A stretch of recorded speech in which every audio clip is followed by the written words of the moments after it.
Okay, if you've been with me so far, I've been teaching you the basics of actual how to evaluate a project for yourself, right? Now, we have been going and seeing some of the stuffs. So stay tuned with me. I told you that in the first video I did was just an intro, right? And if you've seen the videos that has to do with the team, you will know that I really explained everything you need to know about the team. And the journey so far, I created another video for that. If you've not seen that video, check them out, because one of the things you have to know that if you don't get the basics right, you're going to struggle in the space. And you'll be putting your money in terms, if you just make 5x and you're like, wow, I made a lot of profit. No. One of the things I don't really put before people on the internet is I try as much as possible to keep my investment secret, because I don't want to put myself before the public to tell people, this is what I did. No, it's part of my life. So all I do, I tell people, this is it. I don't tell you to invest. I tell you, look at this platform and the rest of them. And if you've gone through my videos, you'll see that all the platforms I've reviewed, check their performance so far on the market. I don't just review a platform. I review this platform because I want to invest in them. So I don't just review a platform because I want to review a platform. No, check them up. The value, if you've not seen the video on value, check it up. Business, the market, the timing, exchanges, disruptiveness. And then this other one is the others, or you can call them the miscellaneous. You may not call them the miscellaneous, but they're very essential. So we're talking about the issue of compliance. Now, maybe you might have wanted to invest in some ICOs, and it said those from United States or those from Singapore or those from China cannot invest in such an ICO. Now, that is when it talks about the investing side of it, for the investor's side. So you may have to check up with the company after you've seen all these stuff, the team and the rest of them, and ask them, okay, do you have any legal stuffs in place? Because there are times where some people conduct ICOs, maybe they're not in the United States, and they're like, the United States government still go after them and say, okay, our citizens bought your into our ICOs, therefore we are holding you responsible by the law. So you will have to ask with the company if those people from your country are eligible to participate in the ICO, because the consequences for the company or for you if you participate and maybe they are not legally certified to do so, it may not be very, very good.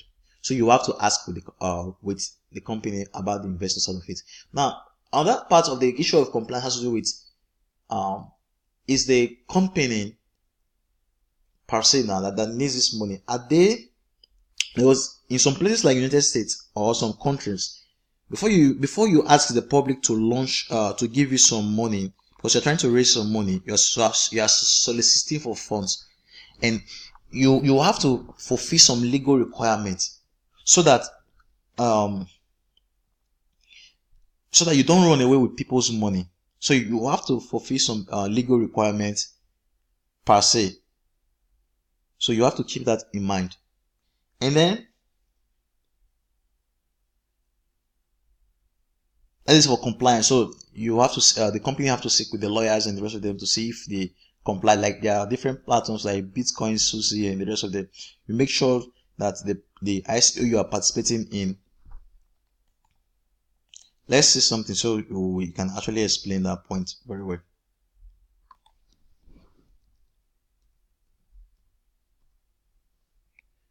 Tezos legal issue, lawsuit. Now Tezos, I think they were able to raise, I think 200. Now this is the money they were able to raise, $232 million. Now Tezos, the project is nowhere to be found. There are legal issues and the rest of them. So you want to invest in a plan, you don't want to, even though, because they are being held responsible by the law. They launched since I think July, and this is January. So you imagine, even though they will refund the money, it's not a very, very good thing, because at least that money is of no use to you almost. It's of use to you, but refunding the money, you would have invested that money in another platform to have gotten returns. You get? So you don't want to waste your time to actually research the platform, because for you to make a very good decision with platforms, you have to do a lot of research on your own most times. So you don't want to waste your time to do research and then put your money.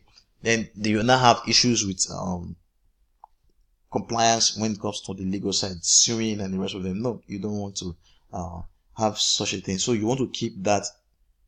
You want to make sure that they have such platforms in place. Then the other one has to do with third parties. Are there third parties that are helping them conduct the ICOs, or they are the ones conducting the ICO themselves? So I believe if a third party comes and help them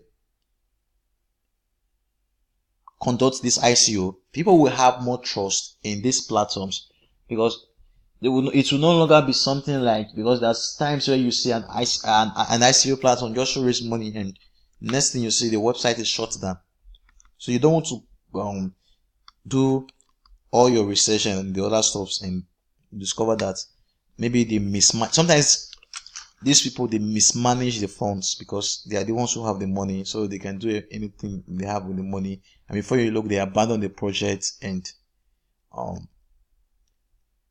it's another stuff, right? So you don't want to be involved with such a thing. So is there a third party that is helping them with maybe all these legal issues, or they are the ones doing them themselves? Is there a third party that is helping them with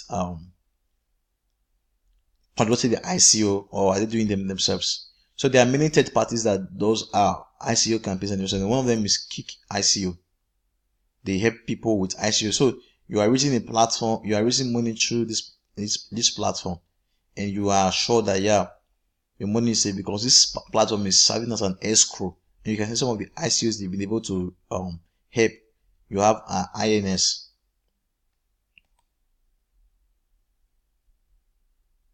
You have Sofin, Universal. So they've been able to help these platforms. Play Key, Hacking. These are very good platforms. Some of them have launched. Some of them are still launching. Storica. So you want to see if people, they're actually using a third party to raise this ICO. So you have to pay attention to all these stuffs. And then the developers,